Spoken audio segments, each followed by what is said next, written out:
All right, here we go. Big episode of the pod this week. We are unveiling the first edition of the picks for this season, previewing the MAHA Showcase in its entirety, and then keying in on four major matchups to pay attention to this weekend. Also, been watching some MDHL games back on Live Barn. Wanted to get to a couple players that have stood out to me as well. But first, I did want to give a quick shout out to a good buddy of mine, a major player in the Michigan hockey circles. If you don't know him, you're living under a rock at this point, I think. Mike Caples announced the launch of his website last week, GreatLakesSkate.com. So be sure to check that out. Give him some love. Great Lakes Skate. Nice little play on words there, but not so easy to say at times. So Great Lakes Skate, be sure to check him out. Between what I'm doing, state champs, obviously, plus Mike and everything he's got going on now, not to mention all the local beat writers throughout the state. I think it's an exciting time for hockey in Michigan and promoting players and the game. Media coverage of our sport can certainly be undervalued, an undervalued piece of the pie there. So the more good quality people we can have involved, the better. So like I said, be sure to check Mike out, GreatLakesSkate.com. Been watching some MDHL. Geez, I gotta slow down here a little bit. Been watching some MDHL games back. I got to play catch up a little bit, and go back on Live Barn and watch some games. And so I got a couple players that have jumped out to me in some of those games so far. Obviously, have a lot more to go through as we get going, as the fall season starts to wear on a little bit. But with them being off last weekend because of the holiday, I was able to catch up on a couple games and use that time because I haven't quite been, I haven't been able to get out and watch league play yet. So I'll just jump right into it. A couple players that have stood out to me. I tweeted out yesterday. I mentioned Zach LaMay, a Trenton kid. I believe he played for VH last year. 2008, real solid, real nice kid. Like if you look at his stat line from league play, I think he's only got like an assist. But I was kind of surprised because watching him play was very impactful every time he was on the ice. A pest on the forecheck, just a presence and constantly around the puck. And for a kid that's an '08, it is pretty impressive when he's playing up against kids that are a couple of years older than him. For him to have that big of an impact on the play was actually pretty impressive to see. So he was one I liked a lot. And again, it was kind of the subtleties of his game that really stood out to me. There was one instance, he was the F1 first guy in on a forecheck, and he didn't get a body on the kid. He didn't get a stick, stick on stick, no, nothing like that. But because he came in so aggressively and challenged the puck carrier the way he did, the puck carrier kind of panicked and threw it up the wall. And it was an erratic pass that he couldn't connect on, forced a blue line turnover. Defenseman wired it to the net, and there was a rebound and a goal. Like LaMay didn't even touch the puck, but absolutely influenced that play and how it all shook out there. So again, little subtleties about his game. He's constantly moving his feet. He's pretty well aware of the play and what's going on and where people are going to be. And so really impressive, like I said, for an '08. Couple others that stood out to me.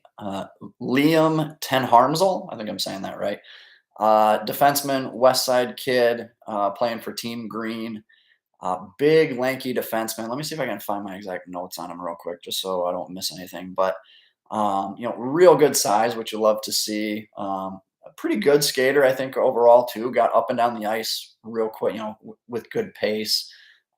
He pushed the back end on a couple occasions and joined the rush. I like to see that too.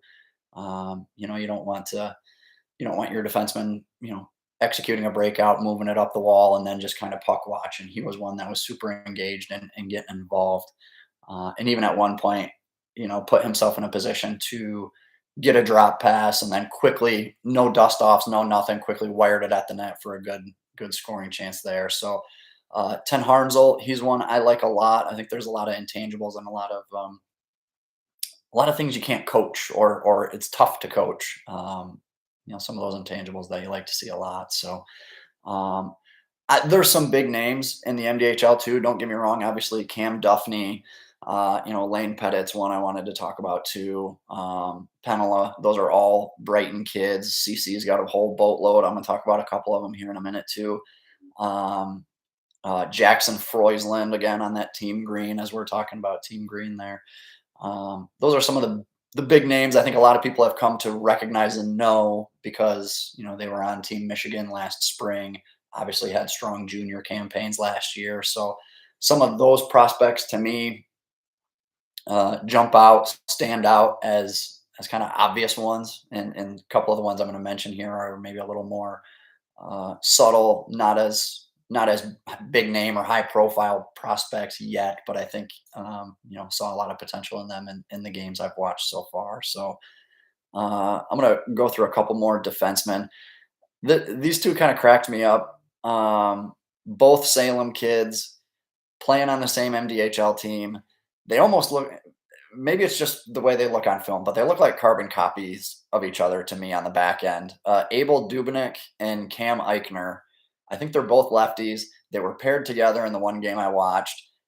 They got similar statures. They skate similar. They just have very similar styles. Neither of them overly big defensemen, but skate pretty well and can handle pucks and all that. So I think Salem might have a pretty good D pair there in Dubnik and Eichner. So that'll be kind of fun to watch. A couple others I'll get through here too. Max Tyler, a kid I've known of for a couple years now. Liked him a lot. I think his game has really started to go to the next level. Had some really nice moments in league play so far. There was one instance. Let me see if I can find it real quick. Yeah, he had a nice goal off the rush. He was kind of an F3 trailing as they entered the zone, but he was following closely enough that he was still an option.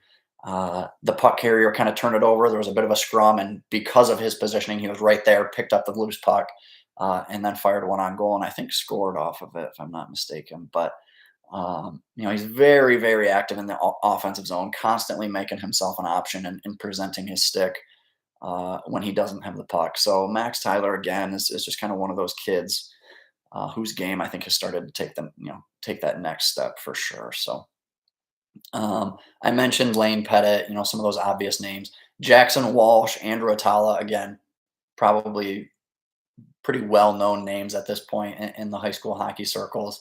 But this was the first time I really got to focus my attention on Walsh and Atala in particular. And wow, I was pretty impressed. They're actually playing on the same MDHL team, playing on the same line. So a ton of chemistry there, and obviously made some really nice bang bang plays. They know where the other's at. They're finding each other in open space and creating a lot of offense in that league. So I think Walsh is an '05, Atala being an '06. I'm not positive on that, but two nice prospects that I think are probably 1A and 1B there for CC if I had to guess. But CC again going to be deep. I talked over the last couple weeks about Ivasil and some of those guys that they Granowitz, Rogowski, there's a lot of pieces obviously at CC, and I think Walsh and Atala will be at the forefront of that. So when you're watching MDHL hockey or you're watching some of this, the top upper echelon of high school hockey, you're looking for prospects who kind of show that explosiveness, that good first or second stride, that are able to separate themselves, in a blink. They got that chain, that got that next gear. Whether it's skating or a heavy shot, those are the types of things I kind of look for that separate good high school prospects from top level, could be playing junior hockey, should be playing junior hockey, NA and beyond type level. Walsh, Atala, both to me kind of showed that, I thought. So The one more here I wanted to get to was Colin Stroble. The kid just continues to stand out to me. I noticed him a bunch at tryouts and for good reason. I like him a lot. Every time I see him, he's very comfortable on the ice, like comfortable with the puck on his stick. I got to make sure I get to the right team here so I can find him. Team Orange. There we go. He just yeah, he just looks confident. That's what I was looking for. Just confident with the puck on his stick. Knows what he wants to do and then executes and he collects pucks in the D zone and he gets going north real quick, it seems like. And he's not reckless with it, and he's not trying to overdo it or overhandle pucks or get himself into any trouble. Like, he's making the smart, simple plays while he's doing it too, and is just extremely effective in really positive ways, especially for an '07. You like to see some of those plays from a young defenseman too. So I talked to Dave Mitchell a couple times this year and keep saying they're going to be young. It's going to be a young Stevenson team. It might be a little bit different than some of the teams he's had in the past. I think he even mentioned there's one or two seniors on the team, which is kind of crazy to think about. But projecting 1 to 2 seniors, obviously, I guess we're still a good 2 months away from official rosters. But Strobel is a real nice player. I think that Stevenson will have at its disposal. Owen Hall is another one. Obviously, him and Cam Duffney have been a really good 1-2 punch there for Team Orange in the MDHL. But if you got Strobel on the back end, you got Owen Hall up front. Like, that's a really good 1-2 punch there for Stevenson. That even if they are young, even if they're working through some growing pains or things like that this coming season, to have those two kind of cornerstones to fall back on is two good ones to have. So. Okay, so I'll put a bow on that for MDHL stuff so far. Like I mentioned, I'm continuing to go back through Live Barn and watch at least a couple periods of games and stuff, and just get a better feel for league play and how everything's going. One thing I will say, I've been, I'm only a couple games in, but the goaltending hasn't really stood out to me, I'd say. I mentioned Penela a little while ago. Obviously, he's been fantastic.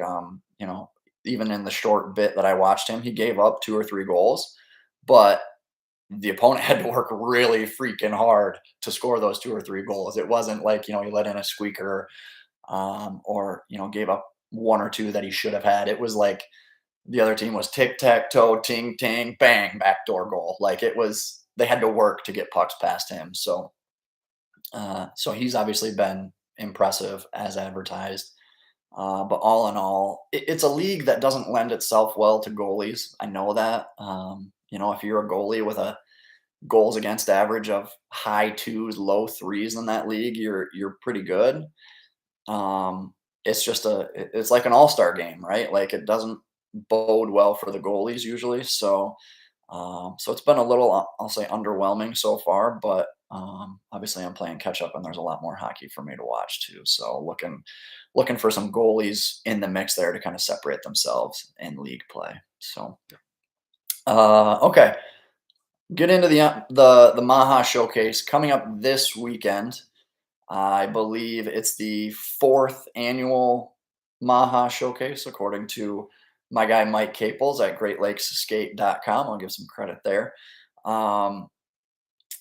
8 AAA organizations in Troy, 9 when you include the Sioux Indians at the 18U level. I think I counted 51 games on the schedule, and that information was not easy to find. I just have to say, all of your websites suck. From Little Caesars, Fox, HoneyBaked, MAHA itself. Information is hard to find on some of these sites, and sometimes it's not even available at all. Some have partial schedules, others have rosters, some have no rosters at all. 14U, complete schedule. 18U, no schedule. 16s, posted through September, and then nothing. So it was a bit of a headache trying to figure out what this weekend schedule was going to look like. I got some help and was able to get a complete schedule, but like I said, not easy to track that information down. And I know, like, in most cases, like, I'd probably, come to your defense. It's not entirely your fault with some of these websites. You guys are hockey people, your parents, your team managers. Um, you need a website, you need social media. You just don't necessarily know what to do with it on a day-to-day basis. And I know it's easy for me to sit here and just be better, have a better website, without offering any real solutions. But one thing I mentioned, Dave Mitchell. I was with Dave and Stevenson for 4 years, and one thing we kind of had this thing where, great idea, you gonna do it? People, assistant coaches, would always come to the table with an idea. Hey, we should do a golf fundraiser. Good idea. Are you gonna organize it? Well, no. I just think we should do it. It'd be a good way for us to get money. Well, thanks for the idea, but if nobody's going to step up and kind of take ownership of it, I'm working on practice plans, and he's running the summer team, and I'm going through old film, and like, everybody's kind of already doing their thing on top of having a full-time job and on top of having kids and coaching and all that stuff. So um, I'm not going to be one to come to the table and say, hey, your websites suck, do something about it. What I am saying is, your websites are awful, but I'm more than happy and willing to work with you and make them better for everybody. So if you want my help, you know where to find me here. Petey's Picks, Twitter, Instagram, Facebook, YouTube, peteyspicks.com. Be sure to check that out as well, even if you don't need or want my expertise. So, uh, bit of a tangent there. I just had to kind of express my frustration and struggles as I was trying to piece together the MAHA Showcase schedule for the weekend. Um, the event kind of marks the official start of the youth hockey season in Michigan. I think it's good to have, all of the MAHA AAA programs under one roof at one time. Some teams have played a couple games over the last couple weeks, but for the most part, this weekend really is that starting point for everybody. It is nice. However, I do think from a competition standpoint, it's been maybe a little underwhelming the last year or so. Average goal differential in this event last year was almost 4 goals per game. I believe it was 3.83 based on the math I was doing. So only 17 of the 48 games last year were decided by 2 goals or fewer. So again, it's good to have that representation from around the state, but the games haven't always been maybe as competitive as I think I would like to see them, at least. So that's I call it a competitive score of 35.4%. And to give you guys a couple reference points, the 2022 Kickoff Classic in Grand Rapids was 55.4. The CCM World Invite in Chicago, the world's largest youth hockey tournament, is at 53.6. The USHL Fall Classic, which is coming up here in a couple weeks, they were at 53.6. And then CCM Motown, right here in our backyard, 47.3. So just to kind of give you a bit of an idea of how competitive some of those other events that we're pretty familiar with in the youth hockey circles compared to the MAHA Showcase at just 35.4. So 51 games in total when you factor in the 18s schedule and Chicago Mission getting involved at that age group.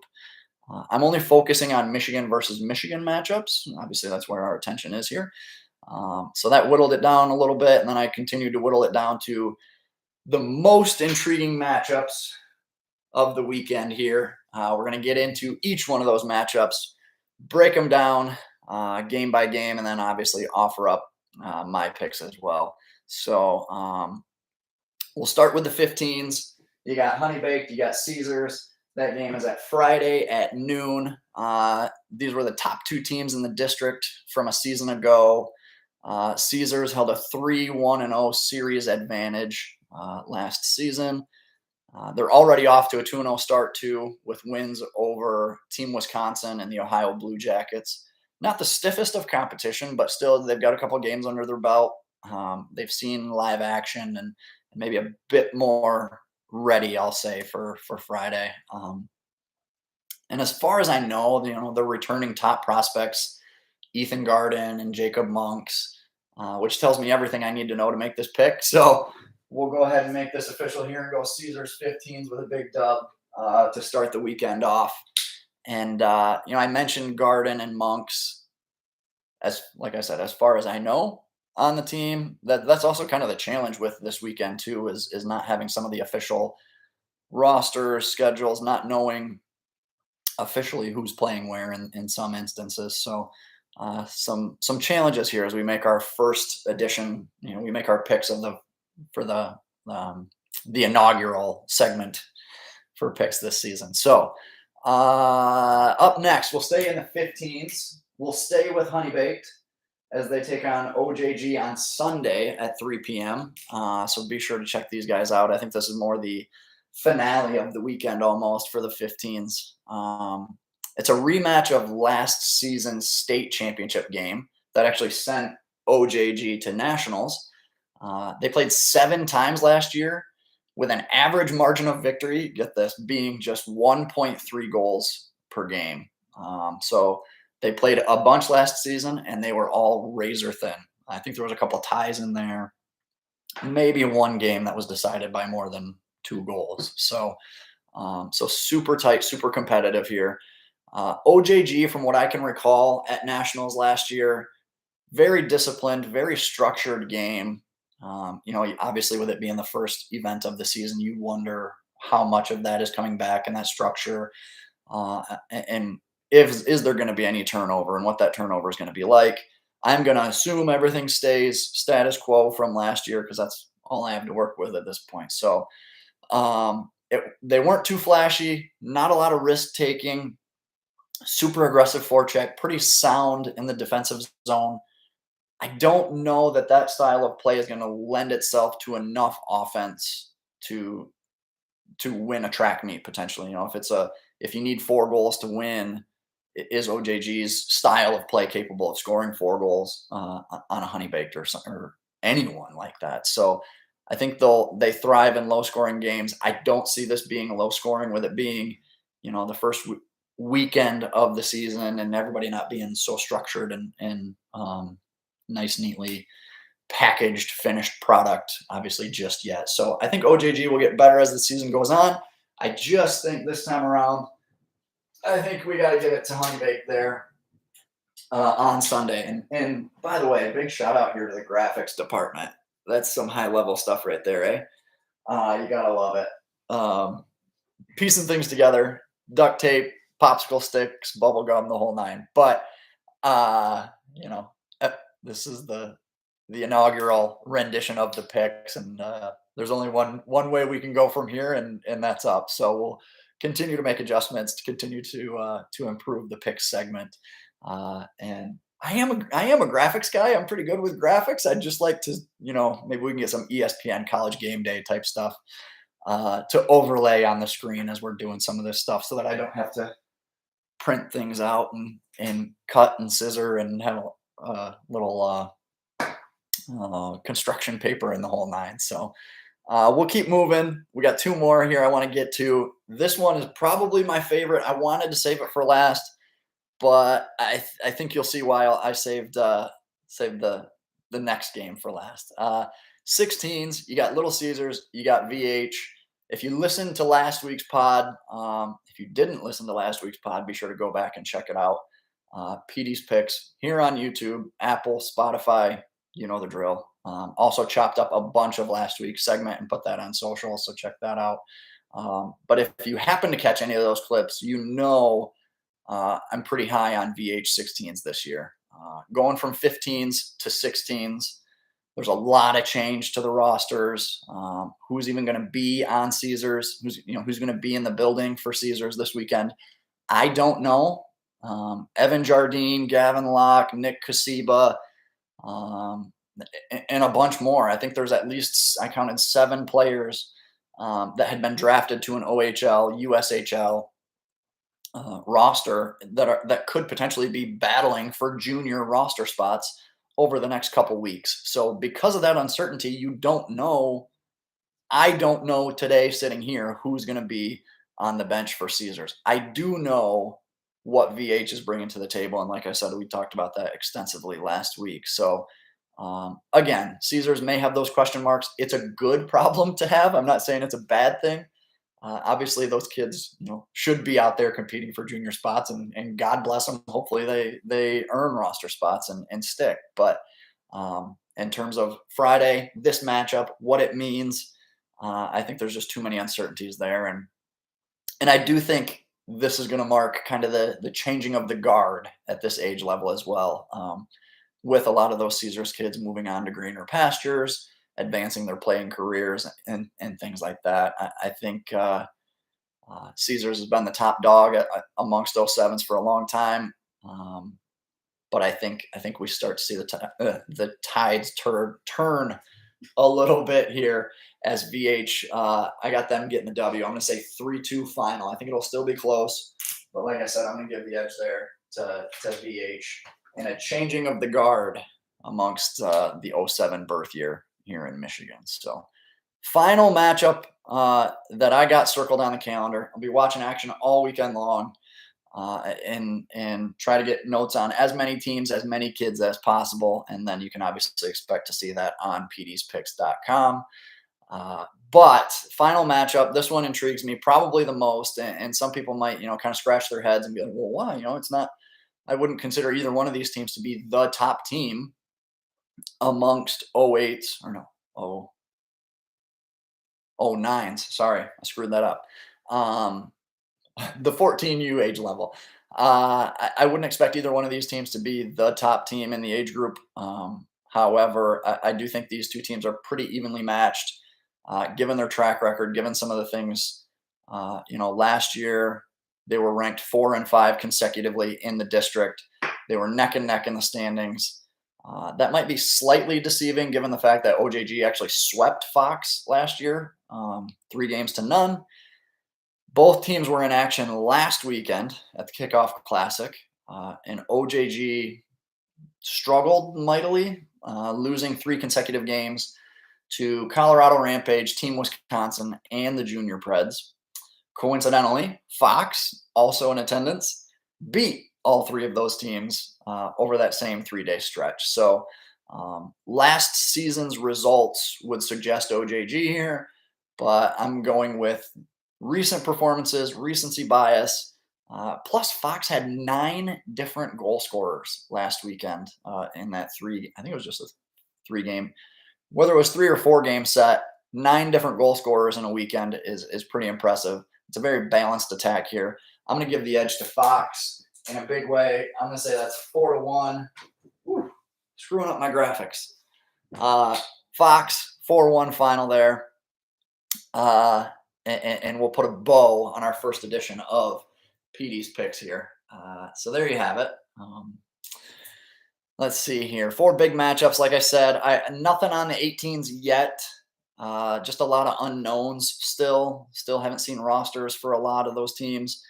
So a bit of a wait and see before we get too crazy with predictions. But I will say, after this weekend, being able to see everybody in action, we'll start to do some season previews, maybe put out some, I'll call it preseason, even though the season's underway, preseason rankings, and can do some fun things like that as well. So much more to come. Like I said, be sure to like and subscribe on YouTube for picks, prospect talk in the future. We'll have a lot going on as the season wears on. Connect with me on Twitter, Instagram, Facebook. Download the podcast and listen on Apple and Spotify. You know where to find me by now. So skate hard, have fun. We'll see you guys at the rink.